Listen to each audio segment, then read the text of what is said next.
जाऊया पुढच्या बातमीकडे। शिक्षण हक्क कायद्याअंतर्गत 25% राखीव जागांसाठीच्या प्रवेश प्रक्रियेसाठी नवे नियम आता येणार आहेत।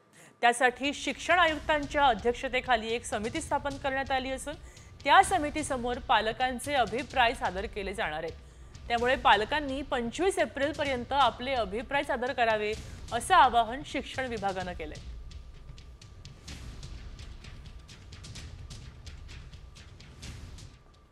जाऊया पुढच्या बातमीकडे। शिक्षण हक्क कायद्याअंतर्गत 25% राखीव जागांसाठीच्या प्रवेश प्रक्रियेसाठी नवे नियम आता येणार आहेत।